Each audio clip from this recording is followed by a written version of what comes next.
নমস্কাৰ, দিনটোৰ চৰ্চিত বাতৰিলৈ স্বাগতম। আজিৰ দিনটোতো বহু ঘটনাই সংঘটিত হৈছে আৰু বহু খবৰ ইতিমধ্যে আপোনালোকক আমি প্ৰদান কৰিছোঁ। কিন্তু আজিৰ দিনটো আটাইতকৈ যদি চৰ্চিত খবৰটো বুলি ক'বলৈ যাওঁ তেতিয়াহ'লে আমি বিবেচিত কৰিছোঁ চৰকাৰী নিযুক্তিৰ যি পৰীক্ষা ADRE পৰীক্ষাৰ ফলাফল।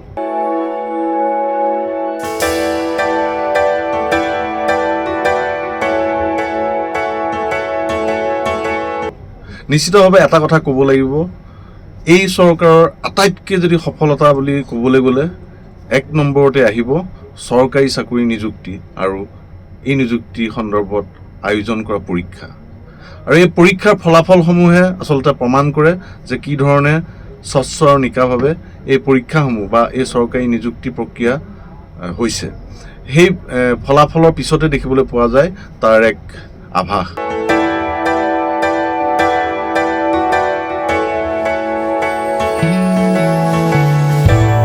আৰু আজিও ADRE যি তৃতীয় আৰু চতুৰ্থ বৰ্গৰ চৰকাৰী চাকৰিৰ লিখিত পৰীক্ষা হৈছিলে, লিখিত পৰীক্ষাত উত্তীৰ্ণ হ'ল প্ৰতিগৰাকী যোগ্য প্ৰাৰ্থী।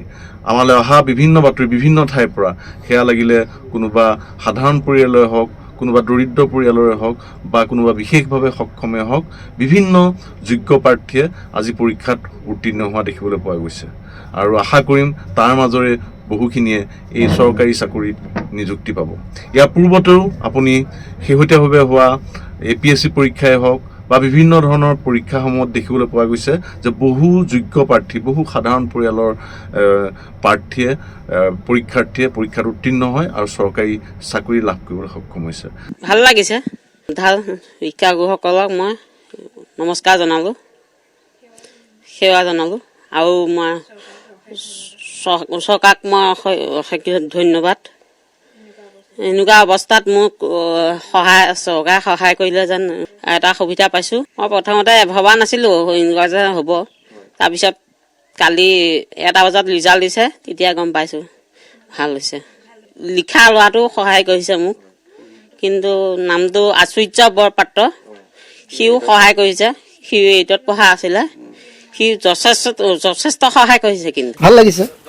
মই ইয়াৰ বাবে মোৰ মা দেউতাক যথেষ্ট ধন্যবাদ জনাইছোঁ। তেখেতে মা দেউতাই মোক যথেষ্ট কষ্ট কৰি যিহেতুকে পঢ়াইছিলে আৰু মই ভাবিছোঁ যে কি তাৰ ফলাফল যদিও এতিয়ালৈকে দিব পৰা নাই, কিন্তু যথেষ্টখিনি মই দিব পাৰিছোঁ। আৰু লগতে মই মাননীয় মুখ্যমন্ত্ৰী মহোদয়কো যথেষ্ট ধন্যবাদ জনাইছোঁ। তেখেতে যিহেতুকে সম্পূৰ্ণ নিকা আৰু স্বচ্ছতাৰে যি অসম প্ৰত্যক্ষ নিযুক্তি পৰীক্ষা উত্তীৰ্ণ কৰিছে, তাৰ বাবে মই মুখ্যমন্ত্ৰী মহোদয়ক ধন্যবাদ জনাইছোঁ। যিহেতুকে তেওঁ আজি সম্পূৰ্ণৰূপে নিকা আৰু স্বচ্ছতাৰে যি পৰীক্ষা উত্তীৰ্ণ পাতিছে, তাৰ বাবে আমাৰ যিটোকে গাঁৱলীয়া ভিতৰুৱা অঞ্চলৰ যিসমূহ মেধাৱী সম্পন্ন ছাত্ৰ ছাত্ৰী আছে, তেওঁলোকে ওলাই গৈ পিনে এটা সমাজত আগস্থান পাবৰ বাবে সক্ষম হৈছে। গতিকে তাৰ বাবে মই মুখ্যমন্ত্ৰী মহোদয়ক যথেষ্ট ধন্যবাদ জনাইছোঁ। মই ক'বলৈ গ'লে এটা কথা ঠিক যে পূৰ্বতে এটা চৰকাৰী চাকৰি পাবলৈ মানুহে আশা কৰা নাছিলে আৰু দৰিদ্ৰ লোকেতো আশা কৰা নাছিলে, কাৰণ সকলোৱে জানিছিল যে টকা দিলেহে চাকৰি লাভ কৰে। গতিকে এই চৰকাৰী চাকৰি নিযুক্তিৰ প্ৰতি আস্থা হেৰাই গৈছিল, কিন্তু সেই আস্থা যেন